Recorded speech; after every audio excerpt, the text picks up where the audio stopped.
Assalamualaikum warahmatullahi wabarakatuh. Selamat pagi anak-anak kelas 4. Bagaimana kabar kalian hari ini? Alhamdulillah, luar biasa, Allahu Akbar. Anak-anak, sebelum kita memulai pembelajaran pada pagi hari ini, alangkah lebih baiknya kita berdoa terlebih dahulu. Berdoa dimulai, berdoa selesai. Supaya kalian semangat, mari kita tepuk semangat terlebih dahulu ya. Tepuk semangat.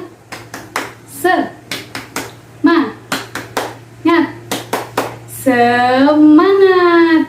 Nah, anak-anak pasti kalian sudah semangat semua ya. Nah, sekarang kalian persiapkan alat tulis dan buku kalian. Mari kita belajar secara bersama-sama. Coba kalian perhatikan gambar hewan-hewan berikut ini. Ini merupakan gambar hewan komodo, kemudian badak bercula 1, dan hewan cendrawasih atau burung cendrawasih. Nah, ketiganya merupakan hewan langka yang ada di Indonesia. Nah, karena ketiganya merupakan hewan langka, maka keberadaannya harus dijaga dan dilestarikan. Mengapa sih Bu harus dijaga dan dilestarikan? Nah, supaya tidak mengalami kepunahan. Hari ini yang akan kita pelajari yaitu tema 3, peduli terhadap makhluk hidup, subtema 2, keberagaman makhluk hidup di lingkunganku, pembelajaran ke-1. Nah, untuk materinya, yang pertama yaitu membuat daftar pertanyaan wawancara. Yang kedua, pentingnya peran hewan sebagai sumber daya alam dalam menjaga keseimbangan alam. Yang ketiga, upaya pelestarian hewan sebagai sumber daya alam dalam menjaga keseimbangan alam. Kemudian yang terakhir, pemanfaatan sumber daya alam hayati bagi kesejahteraan masyarakat. Pada pembelajaran kali ini, Ibu harap kalian dapat membuat daftar pertanyaan wawancara, membuat laporan tertulis hasil wawancara, menyajikan informasi hasil identifikasi pemanfaatan sumber daya alam hayati, mengidentifikasi pentingnya peran hewan sebagai sumber daya alam dalam menjaga keseimbangan alam, serta melakukan upaya pelestarian hewan sebagai sumber daya alam dengan kepedulian yang tinggi. Selain tumbuhan, hewan juga merupakan sumber daya alam yang harus terus dijaga keseimbangan dan kelestariannya. Jika tidak, maka hewan-hewan tersebut akan menjadi langka dan punah. Seperti yang terjadi pada burung cendrawasih. Ayo kita cari tahu lebih lanjut. Indonesia memiliki ribuan jenis hewan di darat dan di laut. Hewan sebagai sumber daya alam hayati yang dimanfaatkan selain untuk memenuhi kebutuhan manusia, juga menjadi ciri identitas bangsa Indonesia. Hewan sebagai sumber daya alam tentunya perlu dijaga keberadaannya. Anak-anak, coba kalian amati gambar burung cendrawasih berikut ini ya. Burung cendrawasih disebut juga sebagai burung surga. Burung yang menjadi maskot Papua ini memiliki warna bulu yang indah. Bahkan kabarnya karena keindahannya itu juga, burung ini jarang turun ke tanah, lebih sering terbang dan hinggap di dahan pohon.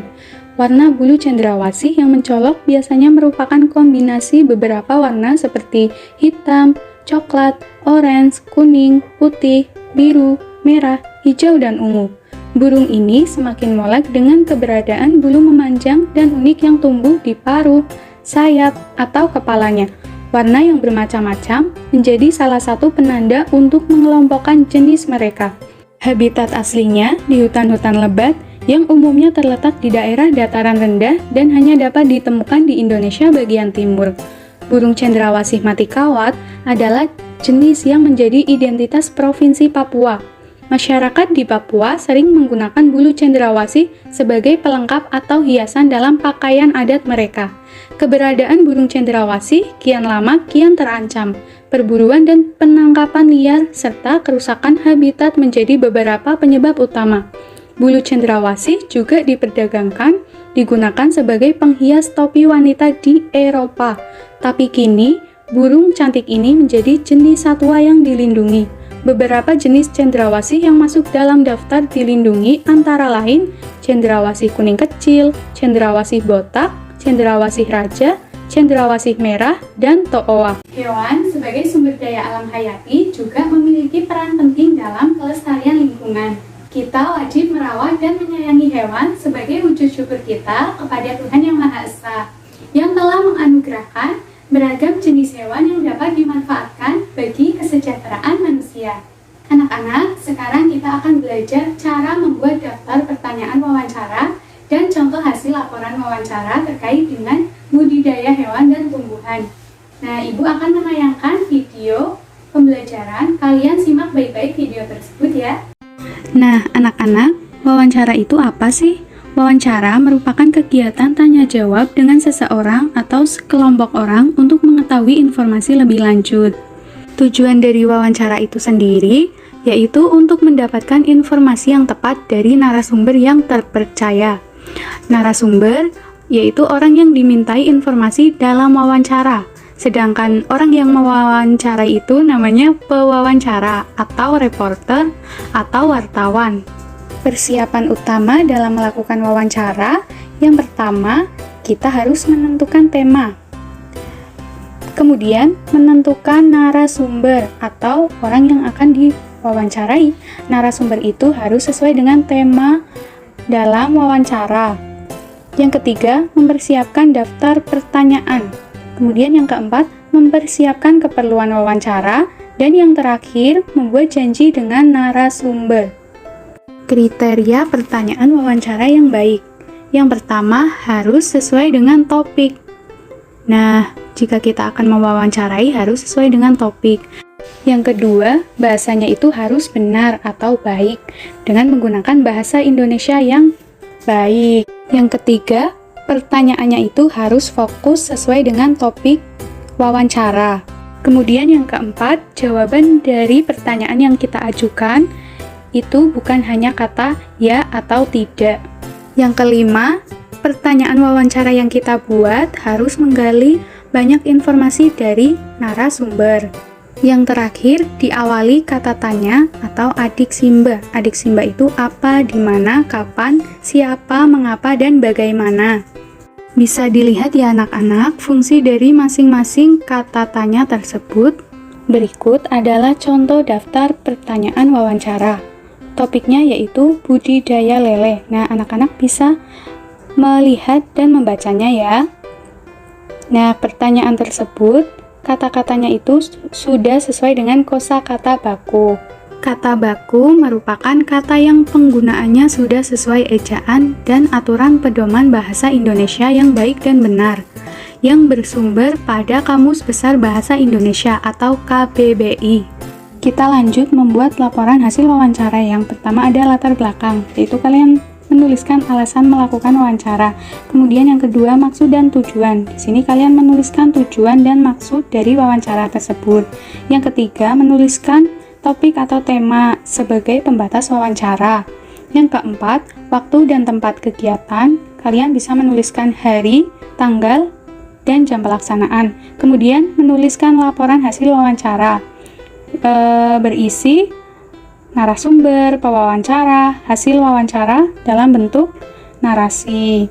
Kemudian yang terakhir yaitu menuliskan kesimpulan atau hasil akhir atau rangkuman. Ini contoh laporan hasil wawancara yang menggunakan kata baku dan kalimat efektif. Anak-anak bisa membacanya ya. Nah, kalimat efektif itu apa sih? Kalimat efektif adalah kalimat yang sesuai dengan kaidah bahasa Indonesia, baik ejaan maupun tanda bacanya, sehingga mudah dipahami oleh pembaca maupun pendengar. Ciri-ciri kalimat efektif. Yang pertama, memuat unsur kalimat dengan lengkap atau SPOK, yaitu subjek, predikat, objek, keterangan. Yang kedua, menaati ejaan dan kaidah kebahasaan yang baku. Yang ketiga, memilih diksi secara tepat. Kemudian yang keempat, ide pokoknya tersampaikan dengan jelas. Anak-anak, Ibu minta kalian membuat daftar pertanyaan wawancara terkait dengan hewan berikut ini dengan menggunakan unsur 5W dan 1H.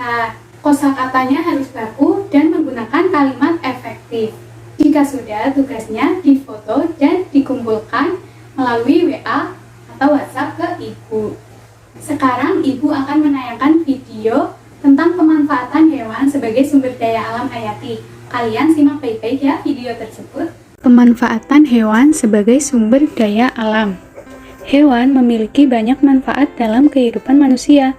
Hewan dimanfaatkan sebagai yang pertama, untuk bahan makanan, yang kedua, bahan obat-obatan, dan dimanfaatkan tenaganya oleh manusia. Berikut beberapa contoh pemanfaatan hewan bagi kehidupan manusia. Yang pertama, ada ayam yang dimanfaatkan untuk diambil telur dan dagingnya.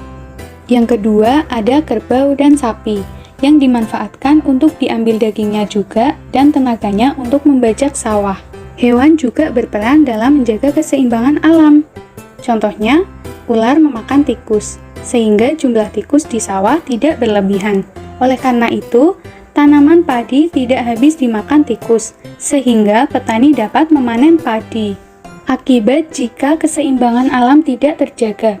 Sebagai contoh, ular sawah musnah atau hilang dari sawah. Tikus sebagai hama padi tidak ada pemangsanya lagi. Jumlah tikus akan semakin banyak, akibatnya tanaman padi akan habis dimakan tikus. Cara menjaga keseimbangan alam. Yang pertama, tidak memanfaatkan hewan secara berlebihan.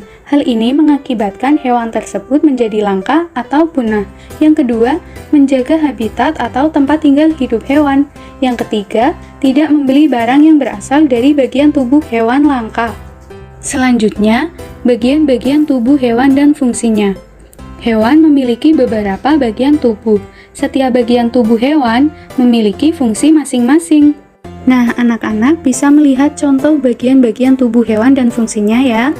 Yang pertama ada ikan, kemudian yang kedua ada kucing, dan yang ketiga ada katak. Selain burung cendrawasih yang sudah kita pelajari di awal pembelajaran tadi, di sekitarmu tentunya masih banyak hewan yang menarik perhatianmu. Ayo kita belajar lebih banyak tentang hewan. Apakah di lingkunganmu terdapat kupu-kupu? Mari kita baca teks berikut untuk menambah pengetahuanmu tentang kupu-kupu. Kupu-kupu. Kupu-kupu termasuk dalam kelompok serangga. Kupu-kupu biasanya memiliki warna yang indah cemerlang. Kupu-kupu tidak berbahaya bagi manusia. Daur hidup kupu-kupu bermula dari telur yang melekat di daun, kemudian matang dan menetas setelah 5-10 hari dan menjadi larva atau ulat. Setelah 2 minggu, larva atau ulat membentuk kepompong yang bergantung di ranting atau daun selama 2-3 minggu. Setelah beberapa waktu, kupu-kupu dewasa keluar dari kepompong. Kupu-kupu dikenal sebagai serangga penyerbuk tanaman yang membantu bunga-bunga berkembang menjadi buah. Bagi petani dan orang pada umumnya, kupu-kupu ini sangat bermanfaat untuk membantu penyerbukan tanaman. Kupu-kupu hidup di dataran tinggi dan dataran rendah. Kupu-kupu Indonesia banyak ragamnya dibandingkan dengan kupu-kupu dari negara lain. Tidak sedikit penggemar kupu-kupu. Warnanya yang indah sangat menarik perhatian banyak orang. Oleh sebab itu, perburuan kupu-kupu sering terjadi. Hal ini tentunya sangat merugikan bagi kelangsungan hidup kupu-kupu maupun makhluk lainnya. Nah, upaya untuk menjaga kelestarian suatu hewan langka dapat kita lakukan melalui pembuatan poster yang berisi tentang ajakan melestarikan suatu hewan langka. Nah, Ibu punya contoh posternya. Contohnya sebagai berikut ya anak-anak, kalian bisa melihat poster tentang ajakan melestarikan suatu hewan langka. Ibu minta kalian berkreasi membuat suatu poster yang berisi tentang ajakan melestarikan suatu hewan atau salah satu jenis hewan yang ada di daerah kalian masing-masing ya anak-anak. Jika sudah, posternya bisa difoto dan dikumpulkan melalui WhatsApp ke Ibu.